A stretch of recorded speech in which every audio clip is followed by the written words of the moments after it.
I think that the moments where I've been in these kind of experiences, I didn't recognize that it was just a state. It was like, this is the end of the world, the end of my world. This is an affliction that I'm never going to get out of.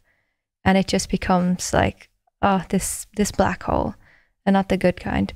I love the good kind of black hole. Just the right black hole. Oh, it's so great. It's true though. I know. There's a delicious black hole and there's a terrible black hole. Exactly.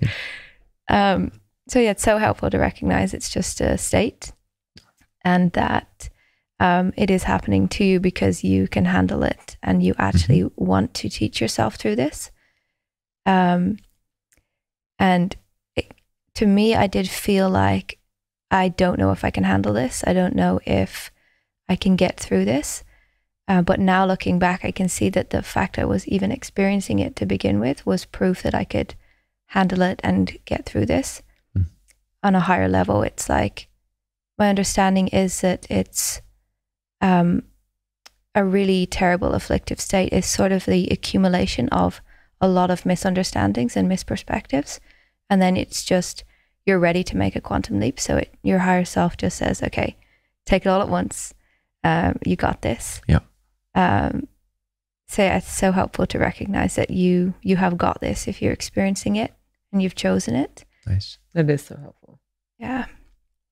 And you wouldn't have chosen it if you couldn't handle it. Beautiful. Because the worst part about it is not even the emotions. It's the belief that you're all alone, that you can't handle it, that God doesn't love you, or that you're somehow unworthy or abandoned. That's the most painful part of these things, that you're a victim of it, that there's no way out of it, that there's no help, no guidance, no love, that's the most painful perspective. It's not even the initial emotional trigger, right? And actually, this reminds me of another method people can apply when it's sort of in between this scale of emotional affliction, between sort of the everyday emotional thing that you can kind of play with and understand and investigate, in between that and the emotion that is just so afflictive that you can't do anything with it. And that is to just sort of bring full presence to the emotional feeling and to feel it without labeling it, right? Now, if you're in a truly, deeply, extremely afflictive state, even that is not doable because you're too close to the perspective that you have, and it'll just conjure up more perspectives of a negative nature, and you'll be distracted by them. So the only thing you can do is radically allow it to be as it is, and therefore ignore it and grab a hold of your attention and place it somewhere else is all you can do. But if it's not quite that extreme, but it is quite painful, it is like a heartbreak kind of thing or something like that. But you have some space to interact with it without completely collapsing in it. Then I can recommend also a simple method of just feeling the feelings, bringing awareness. Awareness is always here. You don't bring it, but allowing the feeling to be experienced and witnessed by awareness, by your consciousness, that innate principle of I am and I know that I am.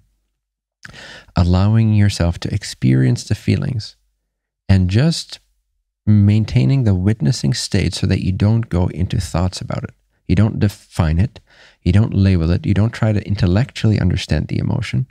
Intellectual insights might come as a result of just feeling the essence of the feeling without additions, without descriptions, just letting it be as it is.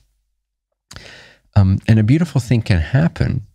Typically, the more advanced we are in these spiritual practices of self-realization, it becomes easier, is that when we just become present to a feeling, we find the golden nugget within it, which is really the entire thing is the golden nugget. In other words, when we stop resisting it with descriptions and labels and definitions and just feel it, just have the courage to feel it just in its raw state, no intellectualizing, no definitions, no descriptions. Stay as empty of describing it as you can. Don't describe your experience, just be it, just feel it without getting lost in it. But you can only get lost in the description, so, or definition or belief. So, but to just purely feel it, be fully present to it, you start to over time transmute it. You start to discover something beautiful, which is that every emotion is made up of the same presence, the same love that is the Creator in manifest form, in energetic form. So you're starting to access the essential energy manifestation of the infinite Creator, that very sort of substratum essential first type of manifestation, that presence energy that then is the primordial substance for everything else to be made out of. And if you can be with your feelings without labeling them, without getting lost in the sensuality of them, without describing them, without trying to change them, just allowing them to be exactly as they are. If you can find that courage, that stillness, that presence, and then just feel them as they are, they begin to take on a golden shape, a golden color, if you will. They start to sort of radiate something else that's not the described emotion. It is, yes, the emotional feeling is there, but because the definitions are dropped and the acceptance arises, now we start to align ourselves with this primordial energy field, and therefore we start to see the love as the emotion. We start to see the emotion as being love, light energy, that primordial, essential presence energy of God.